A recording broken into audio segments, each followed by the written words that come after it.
Israel ആക്രമണത്തിൽ കൊല്ലപ്പെട്ട Hamas നേതാവ് യഹ്യ സിൻവാറിന്റെയും സഹോദരൻ മുഹമ്മദ് സിൻവാറിന്റെയും മൃതദേഹങ്ങൾ ഇസ്രായേൽ തിരികെ നൽകിയേക്കില്ല എന്ന് റിപ്പോർട്ട്. ഇസ്രായേൽ തട്ടിക്കൊണ്ടുപോയ ഇരുവരുടെയും മൃതദേഹങ്ങൾ വെടിനിർത്തൽ ബന്ദിമോചന കരാറിന്റെ ഭാഗമായി തിരിച്ചു നൽകണമെന്ന ഹമാസ് ആവശ്യം അംഗീകരിക്കാൻ സാധ്യതയില്ല എന്ന് ഇസ്രായേലി മാധ്യമങ്ങൾ റിപ്പോർട്ട് ചെയ്യുന്നു. സിൻവാറിന്റെ മൃതദേഹം വിട്ടു നൽകിയാൽ അദ്ദേഹത്തിന്റെ അന്ത്യകർമ്മങ്ങൾ ഒരു വലിയ സംഭവമായി മാറാനും അദ്ദേഹത്തിന്റെ ശവകുടീരം ഒരു തീർത്ഥാടന കേന്ദ്രമാകാനും സാധ്യതയുണ്ട് എന്നാണ് ഇസ്രായേൽ ഭയക്കുന്നത് എന്നും റിപ്പോർട്ടുകൾ സൂചിപ്പിക്കുന്നു. ഇസ്രായേൽ തടവിലാക്കിയ 10,000-കണക്കിന് പലസ്തീനികളെയും നിരവധി പേരുടെ മൃതദേഹങ്ങളും തിരികെ നൽകണമെന്ന് ഹമാസ് ആവശ്യപ്പെട്ടിരുന്നു. എന്നാൽ യഹ്യ സിൻവാറിന്റെയും അദ്ദേഹത്തിന്റെ സഹോദരൻ മുഹമ്മദ് സിൻവാറിന്റെയും മൃതദേഹങ്ങൾ തിരികെ നൽകില്ല എന്നാണ് ഇസ്രായേൽ നൽകുന്ന സൂചന.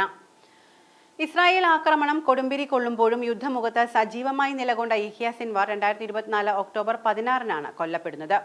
റഫേൽ തകർന്ന അപ്പാർട്ട്മെന്റിൽ വെച്ചായിരുന്നു ആക്രമണം. മരിക്കുന്നതിന്റെ അവസാന നിമിഷം വരെ പോരാടാൻ ഉറച്ച അദ്ദേഹത്തിന്റെ ദൃശ്യങ്ങൾ ഇസ്രായേൽ സേന പുറത്തുവിട്ടത് ഏറെ വൈറലാവുകയും ചെയ്തിരുന്നു. ആക്രമണത്തിൽ സാരമായി പരിക്കേറ്റ് അവശനായിരിക്കുമ്പോഴും കയ്യിൽ കിട്ടിയ വടി ഉപയോഗിച്ച് IDF ഡ്രോൺ എറിഞ്ഞിടാൻ ശ്രമിക്കുന്നതായിരുന്നു വീഡിയോയിൽ ഉണ്ടായിരുന്നത്. ഇസ്രായേലി ടാങ്കറിനെയും സൈനികരെയും നോക്കി നിൽക്കുന്ന സിൻവാർ രക്തമണിഞ്ഞ കരങ്ങൾ ഓരോന്നും സ്വാതന്ത്ര്യത്തിന്റെ ചുവന്ന കവാടങ്ങൾ തുറക്കുമെന്ന് ക്യാമറയിൽ നോക്കി പറയുന്നുണ്ടായിരുന്നു. കഴിഞ്ഞ വെടിനിർത്തൽ കാലയളവിൽ ഇദ്ദേഹം കൊല്ലപ്പെട്ട അപ്പാർട്ട്മെന്റ് സന്ദർശിക്കാൻ നിരവധി പേരാണ് എത്തിയത്. സിൻവാറും കുടുംബവും ഒളിവിൽ ആഡംബര ജീവിതം നയിക്കുകയായിരുന്നു എന്നാണ് അദ്ദേഹം കൊല്ലപ്പെട്ടതുവരെ ഇസ്രായേലും പാശ്ചാത്യ മാധ്യമങ്ങളും പ്രചരിപ്പിച്ചിരുന്നത്. എന്നാൽ യുദ്ധമുഖത്ത് അദ്ദേഹം കൊല്ലപ്പെടുകയും അതിന്റെ 3 ദിവസം മുൻപ് വരെ ഭക്ഷണമൊന്നും കഴിച്ചിരുന്നില്ല എന്ന പോസ്റ്റ്മോർട്ടം റിപ്പോർട്ട് പുറത്തുവരികയും ചെയ്തതോടെ സയനിസ്റ്റ് നുണകൾ ഓരോന്നായി പൊളിഞ്ഞു. ഗസക്കാർ കടുത്ത പട്ടിണിയിലാണെങ്കിലും ഹമാസ് നേതാവ് സിൻവാർ ഭൂഗർഭ അറയിൽ സുഖജീവിതം നയിക്കുകയാണ് എന്ന് ഇസ്രായേൽ പ്രചരിപ്പിച്ചിരുന്നു. എന്നാൽ Israel National Forensic Institute director Chen കുഗേലാണ് സിൻവാർ മരിക്കുന്നതിന് 72 മണിക്കൂർ മുൻപ് വരെ ഒന്നും കഴിച്ചിരുന്നില്ല എന്ന വിവരം വെളിപ്പെടുത്തിയത്. ബന്ദി കൈമാറ്റ ഉടമ്പടിയുടെ ആദ്യഘട്ടത്തിൽ സിൻവാറിന്റെ മൃതദേഹം തിരികെ നൽകണമെന്ന് ഹമാസ് ആവശ്യപ്പെട്ടിരുന്നതായും വാർത്തകളുണ്ടായിരുന്നു. 1962-ൽ ഗാസയിലെ ഖാൻ യൂനിസ് അഭയാർത്ഥി ക്യാമ്പിലാണ് യഹ്യ സിൻവാർ ജനിച്ചത്. അദ്ദേഹത്തിന്റെ കുടുംബം 1948-ലെ യുദ്ധത്തെ തുടർന്ന് അൽ മജ്ദ് അൽ അസ്ഗലാനിൽ നിന്ന് പലായനം ചെയ്തെത്തിയവരാണ്. ഗാസയിലെ ഇസ്ലാമിക് യൂണിവേഴ്സിറ്റിയിൽ നിന്ന് അറബിക് പഠനത്തിൽ ബിരുദം നേടി.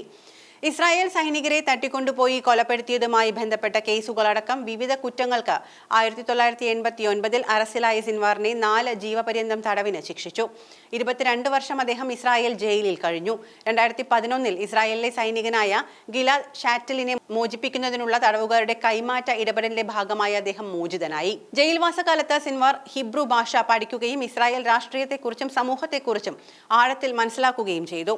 ജയിൽ മോചിതനായ അദ്ദേഹം ഹമാസിന്റെ മുൻനിര നേതാവായി വളരുകയായിരുന്നു. യഹ്യ ഇബ്രാഹിം ഹസൻ അൽ സിൻവാർ ഹമാസിന്റെ പ്രമുഖ നേതാവും 2024 ഓഗസ്റ്റ് മുതൽ അദ്ദേഹം കൊല്ലപ്പെടുന്നതുവരെ ഹമാസിന്റെ രാഷ്ട്രീയ വിഭാഗം ചെയർമാനുമായിരുന്നു. ഇസ്മായിൽ ഹനിയയുടെ കൊലപാതകത്തിന് ശേഷം 2024 ഓഗസ്റ്റിലാണ് സിൻവാർ ഹമാസിന്റെ രാഷ്ട്രീയ വിഭാഗം ചെയർമാനായി നിയമിതനായത്. അതിനു മുൻപ് 2017 മുതൽ അദ്ദേഹം ഗാസയിലേക്ക് ഹമാസ് തലവൻ എന്ന നിലയിൽ പ്രവർത്തിച്ചു. 2023 ഒക്ടോബർ 7-ന് ഇസ്രായേലിനെതിരെ ഹമാസ് നടത്തിയ ആക്രമണത്തിന്റെ ഒരു മുഖ്യ സൂത്രധാരകൻ കൂടിയായാണ് ഇസ്രായേൽ സിൻവാറിനെ കണക്കാക്കുന്നത്. ഹമാസിന്റെ സൈനിക വിഭാഗമായ അൽ ഖസാം ബ്രിഗേഡുകളുടെ രൂപീകരണത്തിൽ അദ്ദേഹം പ്രധാന പങ്ക് വഹിച്ചു. തെക്കൻ ഗാസയിലെ റഫേൽ വെച്ച ഇസ്രായേൽ സൈന്യവുമായുള്ള ഏറ്റുമുട്ടലിലാണ് 2024 ഒക്ടോബറിൽ യഹ്യ സിൻവാർ കൊല്ലപ്പെട്ടതായി ഇസ്രായേൽ അവകാശപ്പെട്ടത്. പിന്നീട് ഹമാസും അദ്ദേഹത്തിന്റെ മരണം സ്ഥിരീകരിച്ചു. മൃതദേഹം എന്തു ചെയ്യണമെന്നതിനെക്കുറിച്ച് ഉന്നത രാഷ്ട്രീയ നേതൃത്വമായിരിക്കും അന്തിമ തീരുമാനമെടുക്കുക എന്നും റിപ്പോർട്ടുകൾ പറയുന്നു.